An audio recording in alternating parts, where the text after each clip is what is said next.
ಶ್ರೀ ಗಣಪತಿ ಶಾರದಾ ಗುರುಭ್ಯೋ ನಮಃ. ಯತ್ರ ಯೋಗೇಶ್ವರ ಕೃಷ್ಣೋ ಯತ್ರ ಪಾರ್ಥೋ ಧನುರ್ಧರಃ ತತ್ರ ಶ್ರೀ ವಿಜಯ ಭೂತಿರ್ಧ್ರುವ ನೀತಿರ್ಮತಿರ್ಮಮ. ಶ್ರೋತೃಗಳಿಗೆ ಶ್ರೀ ಅಳಸಿಂಗರಾಚಾರ್ಯ ವಿರಚಿತ ಶ್ರೀ ವ್ಯಾಸ ಮಹರ್ಷಿ ಪ್ರಣೀತ ಶ್ರೀಮನ್ ಮಹಾಭಾರತದ ದ್ರೋಣ ಪರ್ವದಲ್ಲಿ ಭೀಮ ಕರ್ಣರ ಯುದ್ಧವು ಎಂಬ ಮುಂದುವರಿದ 139ನೆಯ ಅಧ್ಯಾಯಕ್ಕೆ ಸ್ವಾಗತ. ಓ ಮಹಾರಾಜ, ಆಮೇಲೆ ಕರ್ಣನು ಭೀಮನನ್ನು 3 ಬಾಣಗಳಿಂದ ಹೊಡೆದು ತಿರುಗಿ ಅವನ ಮೇಲೆ 6 ತೀವ್ರ ಬಾಣಗಳನ್ನು ಬಿಟ್ಟನು. ಇನ್ನು ಮೇಲೆ ಮೇಲೆ ವಿಚಿತ್ರ ಶರವರ್ಷಗಳನ್ನು ಕರೆಯುತ್ತಿದ್ದನು. ಬೆಟ್ಟದ ಮೇಲೆ ಕಲ್ಲನ್ನೆಸೆದಂತೆ ಭೀಮನಿಗೆ ಅದು ಲಕ್ಷ್ಯವಿಲ್ಲದಂತಾಗಿ ಅವನು ನಿಶ್ಚಲನಾಗಿದ್ದನು. ಆಮೇಲೆ ಭೀಮನು ಎಣ್ಣೆ ಹಾಕಿ ತೀಡಿ ತೀಕ್ಷ್ಣವಾದ ಒಂದು ಬಾಣವನ್ನು ಕರ್ಣನ ಕಿವಿಗೆ ಗುರಿಯಿಟ್ಟು ಹೊಡೆದನು. ಆ ಬಾಣದಿಂದ ಕರ್ಣನ ಕಿವಿಯಲ್ಲಿದ್ದ ಸುವರ್ಣ ಕುಂಡಲವು ಹರಿದು ಆಕಾಶದಿಂದ ಗ್ರಹವು ಬೀಳುವಂತೆ ಅತಿ ಪ್ರಕಾಶದೊಡನೆ ಕೆಳಗೆ ಬಿದ್ದಿತು. ಆಮೇಲೆ ಭೀಮನು ಮತ್ತೊಂದು ಬಾಣವನ್ನು ಕರ್ಣನ ಎದೆಗೆ ಹೊಡೆದನು. ಆಮೇಲೆ ಪರೆಯುರ್ಚಿದ ಸರ್ಪದಂತಿರುವ 10 ನಾರಾಜಗಳನ್ನು ಕರ್ಣನ ಎದೆಗೆ ಗುರಿಯಿಟ್ಟು ಹೊಡೆದನು. ಆ ಬಾಣಗಳು ಕರ್ಣನ ಹಣೆಯಲ್ಲಿ ಸಾಲಾಗಿ ನಾಟಿ ಅವನ ತಲೆಯಲ್ಲಿ ಅದು ಕರಿ ನೈದಿಲೆಯ ಮಾಲೆಯಂತೆ ಕಾಣಿಸಿತು. ಆ ಬಾಣಗಳಿಂದ ಕರ್ಣನಿಗೆ ಮೂರ್ಛೆ ಬಂದಂತಾಗಿ ಅವನ ಕಣ್ಣುಗಳು ಮುಚ್ಚಿ ಹೋದವು. ರಥದ ಮೂಕಿಯನ್ನು ಹಿಡಿದುಕೊಂಡು ಹಾಗೆಯೇ ಮಲಗಿಬಿಟ್ಟನು. ಅವನ ದೇಹವೆಲ್ಲ ರಕ್ತಮಯವಾಯಿತು.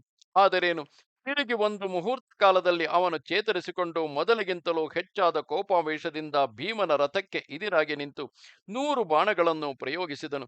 ಭೀಮನ ಎದೆಗೆ ಗುರಿಯಿಟ್ಟು 9 ಬಾಣಗಳನ್ನು ಹೊಡೆದನು. ಕೋರೆ ಹಲ್ಲುಗಳಿಂದ ಕಚ್ಚಾಡುವ ಹೆಬ್ಬುಲಿಗಳಂತೆ ಭೀಮ ಕರ್ಣರಿಬ್ಬರು ಹೊಡೆದಾಡುತ್ತಾ ಮಹಾಮೇಘಗಳು ಮಳೆ ಸುರಿಸುವಂತೆ ಬಾಣವರ್ಷವನ್ನು ಕರೆಯುತ್ತಿದ್ದರು. ನಾನುಗಳನ್ನು ತಟ್ಟುವುದರಿಂದಲೂ ಬಾಣ ಪ್ರಯೋಗದಿಂದಲೂ ಒಬ್ಬರನ್ನೊಬ್ಬರು ಹೆದರಿಸುವರು. ಒಬ್ಬರು ಮಾಡಿದುದಕ್ಕೆ ಮತ್ತೊಬ್ಬರು ಪ್ರತಿ ಮಾಡುವರು. ಈ ನಡುವೆ ಭೀಮನು ಒಂದು ಕ್ಷುರಪ್ರದಿಂದ ಕರ್ಣನ ಕೈಯಲ್ಲಿದ್ದ ಬಿಲ್ಲನ್ನು ಕತ್ತರಿಸಿ ಬಿಟ್ಟನು. ಒಡನೆಯೇ ಕರ್ಣನು ಇನ್ನೂ ದೃಢವಾದ ಬೇರೊಂದು ಬಿಲ್ಲನ್ನು ಕೈಗೆತ್ತಿಕೊಳ್ಳಲು ಅದನ್ನು ಭೀಮನು ಅರ್ಧ ನಿಮಿಷದಲ್ಲಿ ತುಂಡು ಮಾಡಿಬಿಟ್ಟನು. ಆಮೇಲೆ ಕರ್ಣನು 3ನೆಯ ಬಿಲ್ಲನ್ನು ತೆಗೆದುಕೊಳ್ಳಲು ಅದನ್ನು ಭೀಮನು ತುಂಡು ಮಾಡಿಬಿಟ್ಟನು. ಹೀಗೆ ಭೀಮನು ಕರ್ಣನ 18 ಬಿಲ್ಲುಗಳನ್ನು ಕತ್ತರಿಸಿ ಬಿಟ್ಟನು. ಕರ್ಣನು ಬೇರೆ ಬೇರೆ ಹೊಸ ಬಿಲ್ಲುಗಳನ್ನು ತರಿಸಿಕೊಂಡಾಗಲೆಲ್ಲ ಭೀಮನು ನಿಮಿಷಾರ್ಧದಲ್ಲಿ ಅವುಗಳನ್ನು ಕತ್ತರಿಸುತ್ತಾ ಬಂದನು. ಅಲ್ಲದೆ ಕರ್ಣನು ಧನುರ್ಧಾರಿಯಾಗಿ ನಿಂತಿರುವಾಗಲೇ ಕೌರವರು, ಸೌವೀರರು, ಸಿಂಧು ದೇಶದವರು ಮುಂತಾದ ವೀರ ಸೈನಿಕರೆಲ್ಲ ಭೀಮನಿಂದ ಹತರಾಗುತ್ತಿದ್ದರು. ಕೌರವ ಸೈನಿಕರ ಕವಚಗಳು, ಧ್ವಜಗಳು, ಶಸ್ತ್ರಗಳು, ರಥ, ಗಜ, ತುರಗ, ಪದಾತಿಗಳು ಇವೆಲ್ಲ ಬಹಳವಾಗಿ ರಣರಂಗಣಾಂಗಣದಲ್ಲಿ ಚಿನ್ನ ಭಿನ್ನವಾಗಿ ಬಿದ್ದಿದ್ದವು. ಅನೇಕ ವೀರರು ಜೀವ ಕಳೆಯಿಲ್ಲದೆ ನೆಲದಲ್ಲಿ ಬಿದ್ದು ಕೊಳೆ ಮುಚ್ಚಿದ ಮೈಯಿಂದ ಮಲಗಿದ್ದರು. ಎಷ್ಟೋ ವಾಹನಗಳು ಸತ್ತು ಬಿದ್ದವು. ಇದನ್ನೆಲ್ಲ ನೋಡಿ ಕರ್ಣನಿಗೆ ಮೈಯುರಿದಂತಾಯಿತು. ತನ್ನ ಮಹಾಧನುಸ್ಸನ್ನು ಠೇಂಕಾರ ಮಾಡುತ್ತಾ ಭಯಂಕರ ದೃಷ್ಟಿಯಿಂದ ಭೀಮನನ್ನು ದುರುದುರನೆ ನೋಡಿದನು. ಶರತ್ಕಾಲದ ಮಧ್ಯಾಹ್ನ ಸೂರ್ಯನಿಂದ ಕಿರಣಗಳು ಹೊರಡುವಂತೆ ಅವನ ಕೈಗಳಿಂದ ಬಾಣಗಳು ಹೊರಡುತ್ತಿದ್ದವು. ಕರ್ಣನ ಆಕೃತಿಯು ಆಗ ಉರಿಯುವ ಸೂರ್ಯನಂತೆ ಕಾಣುತ್ತಿದ್ದಿತು. ಕರ್ಣನ ಮೈಯಲ್ಲಿಯೂ ಭೀಮನ 100 ಬಾಣಗಳು ನಾಟಿಕೊಂಡವು. ಧನುಸ್ಸನ್ನೆಳೆಯುವುದು, ಬಾಣಗಳನ್ನು ಬಿಡುವುದು ಇವುಗಳೊಂದು ತಿಳಿಯದಂತೆ ಆಗ ಕರ್ಣನು ತನ್ನ ಹಸ್ತವೇಗವನ್ನು ತೋರಿಸುತ್ತಿದ್ದನು. ಎಡ ಬಲ ಪಾರ್ಶ್ವಗಳೆರಡಕ್ಕೂ ಎಡಬಿಡದೆ ಬಾಣಗಳನ್ನು ಸುರಿಸುತ್ತಿದ್ದ ಆ ಕರ್ಣನ ಕೈಯಲ್ಲಿದ್ದ ಧನುಸ್ಸು ಅಗ್ನಿಚಕ್ರದಂತೆ ತೋರುತ್ತಿದ್ದಿತು. ಕರ್ಣನ ಬಾಣಗಳು ದಿಕ್ಕುಗಳನ್ನೆಲ್ಲ ಮುಚ್ಚಿದವು. ಚಿನ್ನದ ಹಿಡಿಕೆಗಳುಳ್ಳ ಕರ್ಣನ ಬಾಣಗಳು ಉದ್ದಕ್ಕೂ ಆಕಾಶದಲ್ಲಿ ವ್ಯಾಪಿಸಿದವು. ಅವನ ಬಿಲ್ಲಿನಿಂದ ಆರಂಭಿಸಿ ಆಕಾಶದ ಉದ್ದಕ್ಕೂ ಅವನ ಬಾಣಗಳು ಗುಂಪಾಗಿ ಹಾರುವ ಕ್ರೌಂಚ ಶ್ರೇಣಿಗಳಂತೆ ಕಾಣಿಸುತ್ತಾ ಭೀಮನ ರಥದ ಮೇಲೆ ಅವಿಚ್ಛಿನ್ನವಾಗಿ ಬೀಳುತ್ತಿದ್ದವು. ಮಿಡತೆಗಳ ಹಿಂಡಿನಂತೆ ಆಕಾಶವನ್ನೆಲ್ಲ ಆವರಿಸಿಕೊಂಡವು. 1000 ಲೆಕ್ಕದ ಬಾಣಗಳು ಸಾಲಾಗಿ ಉದ್ದವಾದ ಒಂದೇ ಬಾಣದಂತೆ ಕಾಣಿಸುತ್ತಿದ್ದವು. ಮೇಘವು ವರ್ಷಧಾರೆಯಿಂದ ಪರ್ವತವನ್ನು ಮುಚ್ಚುವಂತೆ ಕರ್ಣನು ಭೀಮನ ಸುಳಿವೆ ಕಾಣದಂತೆ ಮರೆಸಿಬಿಟ್ಟನು. ಧೃತರಾಷ್ಟ್ರ ಮಹಾರಾಜ, ಎಷ್ಟಾದರೇನು, ಈಗ ಭೀಮನ ಬಲ, ವೀರ್ಯ, ಪರಾಕ್ರಮಗಳನ್ನು ಅವನ ದೃಢ ಪ್ರಯತ್ನವನ್ನು ಕಂಡುಕೊಳ್ಳಲು ನಮ್ಮವರಿಗೆ ಒಳ್ಳೆ ಅವಕಾಶವು ಸಿಕ್ಕಿತು. ಏಕೆಂದರೆ ಅಷ್ಟೊಂದು ಪ್ರಬಲವಾದ ಬಾಣ ವರ್ಷವನ್ನು ಲಕ್ಷ್ಯ ಮಾಡದೆ ಭೀಮನು ಕರ್ಣನನ್ನು ಎದುರಿಸಿದನು.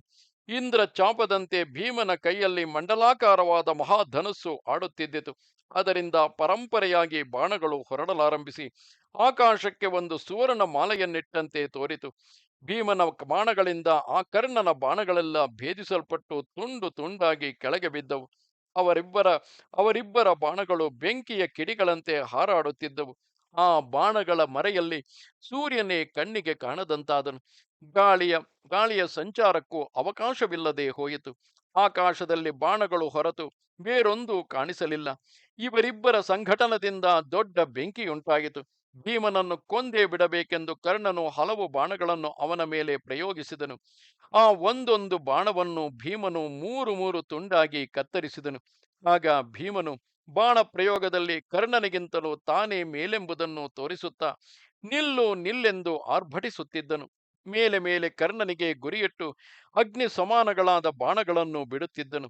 ಆಗ ಅವರಿಬ್ಬರು ಉಡುವಿನ ಚರ್ಮದ ಕೈಚೀಲದ ಮೇಲೆ ನಾಣನ್ನು ಹೊಡೆಯುವ ಧ್ವನಿ, ಅವರಿಬ್ಬರ ಸಿಂಹನಾದಗಳು, ರಥಘೋಷಗಳು, ಧನುಷ್ಟಂಕಾರಗಳು ಇವೆಲ್ಲ ಅತಿ ಭಯಂಕರವಾಗಿ ಕೇಳಿಸುತ್ತಿತ್ತು. ಭೀಮ ಕರ್ಣರ ಪರಾಕ್ರಮವನ್ನು ತಿಳಿಯಬೇಕೆಂಬ ಕುತೂಹಲದಿಂದ ಇತರ ಯೋಧರೆಲ್ಲರೂ ತಮ್ಮ ಯುದ್ಧವನ್ನು ನಿಲ್ಲಿಸಿ ಸುಮ್ಮನೆ ನಿಂತು ನೋಡುತ್ತಿದ್ದರು. ಆಕಾಶದಲ್ಲಿ ನೆರೆದ ದೇವಋಷಿ ಸಿದ್ಧ ಗಂಧರ್ವಾದಿಗಳೆಲ್ಲರೂ ಭಲೆ ಭಲೆ ಎಂದು ಕೊಂಡಾಡುತ್ತಾ ಪುಷ್ಪ ವರ್ಷವನ್ನು ಸುರಿಸಿದರು. ಭೀಮನು ಕರ್ಣನ ವಿವಿಧಾಸ್ತ್ರಗಳನ್ನು ತನ್ನ ಬಾಣಗಳಿಂದ ನಿಗ್ರಹಿಸಿ ಕರ್ಣನನ್ನು ಬಲವಾಗಿ ಹೊಡೆದನು. ಕರ್ಣನು ಅದಕ್ಕೆ ಪ್ರತಿಯಾಗಿ ಭೀಮನ ಮೇಲೆ 9 ನಾರಾಚಗಳನ್ನು ಬಿಟ್ಟು ಭೀಮನ ಬಾಣಗಳನ್ನೆಲ್ಲ ತುಂಡು ಮಾಡಿದನು. ಭೀಮನು ಕರ್ಣನ ನಾರಾಚಗಳನ್ನು ಅಷ್ಟೇ ಬಾಣಗಳಿಂದ ಕತ್ತರಿಸಿ ಕೆಡಹಿದನು. ಅಲ್ಲದೆ ಯಮದಂಡಕ್ಕೆ ಸಮಾನವಾದ ತೀವ್ರ ಬಾಣವೊಂದನ್ನು ಕರ್ಣನ ಮೇಲೆ ಪ್ರಯೋಗಿಸಿದನು. ಕರ್ಣನು 3 ಬಾಣಗಳಿಂದ ಅದನ್ನು ನಡುದಾರಿಯಲ್ಲಿಯೇ ತುಂಡು ಮಾಡಿದನು. ಕರ್ಣನು ತನ್ನ ಅಸ್ತ್ರಬಲದಿಂದ ಭೀಮನ ಕೈಯಲ್ಲಿದ್ದ ಬಿಲ್ಲು, ಬತ್ತಳಿಕೆ, ಬಿಲ್ಲಿನ ನಾಣು, ಕುದುರೆಯ ಹಗ್ಗಗಳು, ಚಾಟಿಗಳು, ಕಡಿವಾಣಗಳು ಇವನ್ನೆಲ್ಲ ಕಡಿದು ಭೀಮನ 4 ರಥಾಶ್ವಗಳನ್ನು ಕೊಂದು ಬಿಟ್ಟನು. ಭೀಮನ ಸಾರಥಿಯನ್ನು 5 ಬಾಣಗಳಿಂದ ಬಲವಾಗಿ ನೋಯಿಸಿದನು. ಒಡನೆಯೇ ಸಾರಥಿಯು ಆ ರಥವನ್ನಿಳಿದು ಯುಧಾಮನ್ಯುವಿನ ರಥವನ್ನು ಸೇರಿದನು. ಇಷ್ಟರಲ್ಲಿ ಕರ್ಣನು ಹೆಮ್ಮೆಯಿಂದ ನಗುತ್ತಾ ಭೀಮನ ಧ್ವಜ ಪತಾಕೆಗಳೆರಡನ್ನು ಮುರಿದು ಕೆಡಹಿದನು. ಆಗ ಭೀಮನು ತನ್ನ ಧನುಸ್ಸು ಮುರಿದು ಹೋದುದರಿಂದ ಒಂದು ಶಕ್ತಿಯಾಯುಧವನ್ನು ಕರ್ಣನ ರಥದ ಮೇಲೆ ಬೀಸಿದನು. ಚಿನ್ನದ ಕಟ್ಟುಗಳಿಂದ ಅಲಂಕೃತವಾಗಿ ಆಕಾಶದ ಕೊಳ್ಳಿಯಂತೆ ತನ್ನ ಕಡೆಗೆ ಬರುತ್ತಿದ್ದ ಆ ಶಕ್ತಿಯನ್ನು ಕರ್ಣನು 10 ಬಾಣಗಳಿಂದ 10 ತುಂಡುಗಳಾಗಿ ಭೇದಿಸಿ ಕೆಡಹಿದನು. ಇದನ್ನು ನೋಡಿ ಭೀಮನಿಗೆ ಮತ್ತಷ್ಟು ಕೋಪಾವೇಶವು ಹುಟ್ಟಿತು. ಈಗಿನ ಯುದ್ಧದಲ್ಲಿ ತಾನು ಜಯಿಸಬೇಕು ಇಲ್ಲವೇ ಸಾಯಬೇಕು ಎಂಬ ದೃಢ ನಿಶ್ಚಯದಿಂದ ಕತ್ತಿ ಗುರಾಣಿಗಳನ್ನು ಕೈಗೆತ್ತಿಕೊಂಡು ಕರ್ಣನನ್ನು ಕೊಲ್ಲುವುದಕ್ಕಾಗಿ ಮುಂದುವರಿದನು. ಒಡನೆಯೇ ಕರ್ಣನು ಆ ಗುರಾಣಿಯನ್ನು ತನ್ನ ಬಾಣ ಸಮೂಹಗಳಿಂದ ಭೇದಿಸಿಬಿಟ್ಟನು. ಭೀಮನ ಕೈಯಲ್ಲಿದ್ದ ಕತ್ತಿಯನ್ನು ಕರ್ಣನ ರಥದ ಮೇಲೆ ಬೀಸಲು ಅದು ಕರ್ಣನ ಧನುಸ್ಸನ್ನು ತುಂಡು ಮಾಡಿ ದೊಡ್ಡ ಸರ್ಪದಂತೆ ಕೆಳಗೆ ಬಿದ್ದಿತು. ಆಗಲೂ ಕರ್ಣನು ನಗುತ್ತಾ ಬೇರೊಂದು ದೃಢವಾದ ಬಿಲ್ಲನ್ನು ಕೈಗೆತ್ತಿಕೊಂಡು ಸಾವಿರಾರು ಸಂಖ್ಯೆಯಿಂದ ಭೀಮನ ಮೇಲೆ ಬಾಣಗಳನ್ನು ಬಿಟ್ಟನು. ಕರ್ಣನ ಬಾಣಗಳಿಂದ ಬಹಳವಾಗಿ ಪ್ರಹರಿಸಲ್ಪಡುತ್ತಿದ್ದ ಭೀಮನು ಕೋಪದಿಂದ ಒಂದೇ ನೆಗೆತಕ್ಕೆ ಹಾರಿ ಕರ್ಣನ ರಥದೊಳಗೆ ಪ್ರವೇಶಿಸಿದನು. ಭೀಮನ ಈ ಪ್ರಯತ್ನವನ್ನು ನೋಡಿ ಕರ್ಣನು ಭೀಮನ ಕಣ್ಣಿಗೆ ಕಾಣದಂತೆ ಆ ರಥದ ಮೇಲೆ ಧ್ವಜವನ್ನು ನಿಲ್ಲಿಸಿದ ಸ್ಥಳದಲ್ಲಿ ಮರೆಯಾಗಿದ್ದು ಅವನನ್ನು ವಂಚಿಸಿದನು.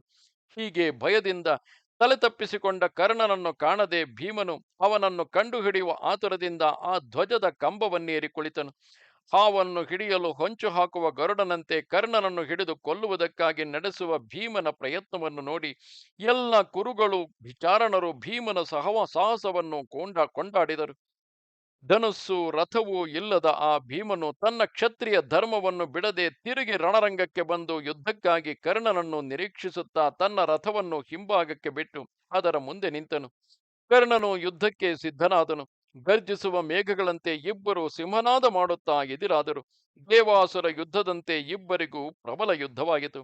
ಕರ್ಣನ ಅಟ್ಟುಳೆಯಿಂದ ಶಸ್ತ್ರಗಳೆಲ್ಲವನ್ನು ಕಳೆದುಕೊಂಡ ಭೀಮನು ತನಗೆ ಆಯುಧ ಸಹಾಯವಿಲ್ಲದುದರಿಂದ ಮುಂದೇನು ಮಾಡಬೇಕೆಂದು ಯೋಚಿಸಿ ಅಲ್ಲಲ್ಲಿ ಅರ್ಜುನನ ಬಾಣಗಳಿಂದ ಹತವಾಗಿ ಪರ್ವತಾಕಾರದಿಂದ ಬಿದ್ದಿದ್ದ ಆನೆಗಳ ಮತ್ತು ರಥಗಳ ರಾಶಿಗಳನ್ನು ಕಂಡನು.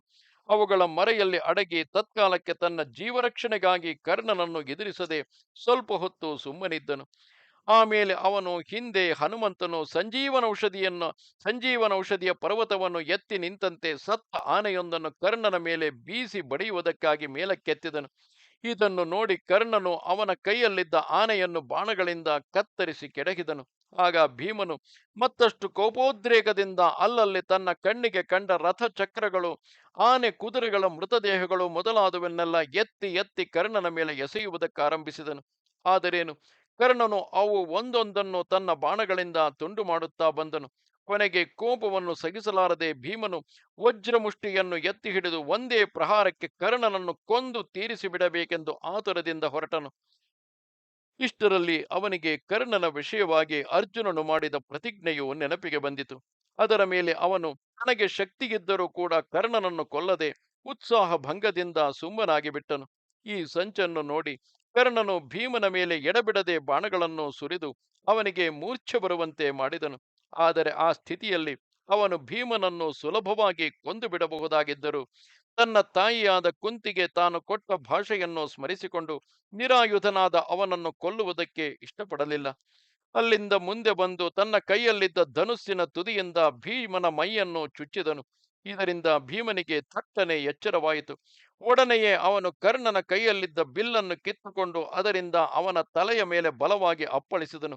ಇದರಿಂದ ಕರ್ಣನು ಬಹಳವಾಗಿ ಕೋಪಗೊಂಡು ಭೀಮನನ್ನು ನೋಡಿ ನಗುತ್ತಾ, ಎಲಾ ಮೀಸೆಯಿಲ್ಲದ ಹುಡುಗ, ಎಲೆ ಹೊಟ್ಟಬಾಕನೆ, ಬುದ್ಧಿಯಿಲ್ಲದೆ ನೀನು ಈ ಯುದ್ಧಕ್ಕೆ ಏತಕ್ಕಾಗಿ ಬಂದೆ? ಅಸ್ತ್ರಗಳಲ್ಲಿ ಪರಿಚಯವಿಲ್ಲದೆ ಯುದ್ಧಕ್ಕೂ ಹೆದರತಕ್ಕ ನೀನು ಇನ್ನು ಮೇಲಾದರೂ ಯುದ್ಧವನ್ನು ಬಿಟ್ಟು ಹೋಗು. ಭಕ್ಷ್ಯ ಭೋಜ್ಯ ಪಾನೀಯ ಮೊದಲಾದವು ಎಲ್ಲಿ ಸಮೃದ್ಧವಾಗಿ ಸಿಕ್ಕುವವೋ ಅಲ್ಲಿರುವುದಕ್ಕೆ ನೀನು ಯೋಗ್ಯನೇ ಹೊರತು ಇಂತಹ ಯುದ್ಧರಂಗಗಳಿಗೆ ನೀನು ಅರ್ಹನಲ್ಲ. ವ್ರತ ನಿಯಮಗಳನ್ನು ಹಿಡಿದು ಕಾಡಿನಲ್ಲಿ ಗೆಡ್ಡೆ ಗೆಣಸುಗಳಿಂದ ಹೊಟ್ಟೆ ಹೊರೆಯುವುದಕ್ಕೆ ನೀನು ಯೋಗ್ಯನೇ ಹೊರತು ಇಂತಹ ಯುದ್ಧಕ್ಕೆ ನೀನು ಯೋಗ್ಯನಲ್ಲ. ಓ ವೃಕೋದರ, ಆ ನಿನ್ನ ಮುನಿವೃತ್ತಿಯಲ್ಲಿ ಈ ಯುದ್ಧವೆಲ್ಲಿ? ನಿನಗೆ ವನವಾಸವೇ ಗತಿ. ತಿರುಗಿ ಕಾಡಿಗೆ ಹೋಗು. ಮನೆಯಲ್ಲಿ ಅಡಿಗೆಯವರನ್ನು, ಆಳುಗಳನ್ನು, ದಾಸಿಯರನ್ನು ಹೆದರಿಸಿ ಹೊಡೆದು ಹೊಟ್ಟೆ ಹೊರೆಯುವುದು ನಿನ್ನ ಯೋಗ್ಯತೆಯೇ ಹೊರತು ಈ ಯುದ್ಧವು ನಿನಗೆ ಯೋಗ್ಯವಲ್ಲ. ನೀನು ಮೊದಲಿನಂತೆ ಮುನಿಯಾಗಿ ಕಾಡು ಹಣ್ಣುಗಳನ್ನು ತಿನ್ನುವುದಕ್ಕೆ ಹೋಗು, ಇಲ್ಲವೇ ಅಡಿಗೆ ಮನೆಗೆ ಹೋಗಿ ಸೇರು. ನಿನಗೆ ಯುದ್ಧ ಮಾರ್ಗವು ತಿಳಿಯದು. ಹಣ್ಣು ಗೆಡ್ಡೆಗಳನ್ನು ತಿನ್ನುತ್ತಾ ಅತಿಥಿಗಳನ್ನು ಪೂಜಿಸುವುದರಲ್ಲಿ ನೀನು ಸಮರ್ಥನೆ ಹೊರತು ಶಸ್ತ್ರವಿದ್ಯೆಯಲ್ಲಿ ನಿನಗೆ ಯೋಗ್ಯತೆಯುಂಟೆಂದು ನನಗೆ ತಿಳಿಯಲಿಲ್ಲ ಎಂದನು. ಧೃತರಾಷ್ಟ್ರ ಮಹಾರಾಜ ಹೀಗೆ ಕರ್ಣನು ವಿರಥನಾಗಿಯೋ ನಿರಾಯುಧನಾಗಿಯೋ ಇದ್ದ ಭೀಮನನ್ನು ಕುರಿತು ಕಠಿಣ ವಾಕ್ಯಗಳನ್ನಾಡಿದುದಲ್ಲದೆ ಹಿಂದೆ ಬಾಲ್ಯದಿಂದಲೂ ತಾನು ಕೌರವರೊಡನೆ ಸೇರಿಕೊಂಡು ಅವನಿಗೆ ಮಾಡಿದ ಕೆಡುಕುಗಳನ್ನೆಲ್ಲ ಒಂದೊಂದಾಗಿ ಅವನ ಮುಂದೆ ಹೇಳುತ್ತಾ ಬಂದನು. ಮೈಯೊಡುಗಿ ಕುಳಿತಿದ್ದ ಭೀಮನನ್ನು ಮತ್ತೊಮ್ಮೆ ತನ್ನ ಬಿಲ್ಲಿನ ಕೊನೆಯಿಂದ ಚುಚ್ಚಿ ಹೆಮ್ಮೆಯಿಂದ ನಗುತ್ತಾ ತಿರುಗಿ ಹೀಗೆಂದನು. ಎಲೆ ಬಾಲಕ, ನೀನು ಬೇರೆಯವರೊಡನೆ ಯುದ್ಧಕ್ಕೆ ನಿಲ್ಲಬಹುದಾಗಿದ್ದಿತು. ನನ್ನಂತಹವರೊಡನೆ ಯುದ್ಧ ಮಾಡತಕ್ಕವರಿಗೆಲ್ಲ ಇದೇ ಗತಿ. ಇದಕ್ಕಿಂತಲೂ ಪ್ರಬಲವಾದ ಬೇರೆ ಅಪಾಯವು ಉಂಟು. ಅದರಿಂದ ಬೇಗನೆ ನೀನು ಆ ಕೃಷ್ಣಾರ್ಜುನರಿರತಕ್ಕ ಸ್ಥಳಕ್ಕೆ ಹೋಗು. ಅವರು ನಿನ್ನನ್ನು ರಕ್ಷಿಸುವರು. ಇಲ್ಲವೇ ನಿನ್ನ ಮನೆಗಾದರೂ ಹೋಗಿ ಸೇರು. ಈ ಯುದ್ಧದಿಂದ ನಿನಗೇನು ಎಂದನು. ಕರ್ಣನ ಈ ಕ್ರೂರ ವಾಕ್ಯಗಳನ್ನು ಕೇಳಿ ನಗುತ್ತಾ ಭೀಮನು ಎಲ್ಲರೂ ಕೇಳುತ್ತಿರುವ ಹಾಗೆಯೇ ಅವನನ್ನು ಕುರಿತು, ಎಲಾ ದುಷ್ಟ, ಹಿಂದೆ ಇದುವರೆಗೆ ಎಷ್ಟೋ ಸಾರಿ ಪರಾಜಿತನಾಗಿ ಓಡಿಹೋದ ನೀನು ಈಗ ಸುಮ್ಮನೆ ಹೆಮ್ಮೆಯನ್ನು ಕೊಚ್ಚಿಕೊಳ್ಳುವೆ. ಲೋಕದಲ್ಲಿ ಇಂದ್ರನಿಗಾದರೂ ಜಯ ಅಪಜಯಗಳೆರಡೂ ಉಂಟು. ಈಗಲೂ ನನ್ನೊಡನೆ ಮಲ್ಲ ಯುದ್ಧಕ್ಕೆ ನಿಲ್ಲು. ಹಿಂದೆ ಮಹಾಬಲಾಢ್ಯನಾದ ಕೀಚಕನನ್ನು ಕೊಂದಂತೆ ಈ ಎಲ್ಲ ರಾಜರ ಮುಂದೆ ನಿನ್ನನ್ನು ಕೊಲ್ಲುವೆನು ಎಂದನು. ಭೀಮನ ಈ ಮಾತನ್ನು ಕೇಳಿ ಕರ್ಣನು ಆ ಯುದ್ಧವನ್ನು ಅಟ್ಟಕ್ಕೆ ನಿಲ್ಲಿಸಿ ಎಲ್ಲ ಧನುರ್ಧಾರಿಗಳು ನೋಡುತ್ತಿರುವ ಹಾಗೆಯೇ ಹಿಂತಿರುಗಿ ಬಿಟ್ಟನು.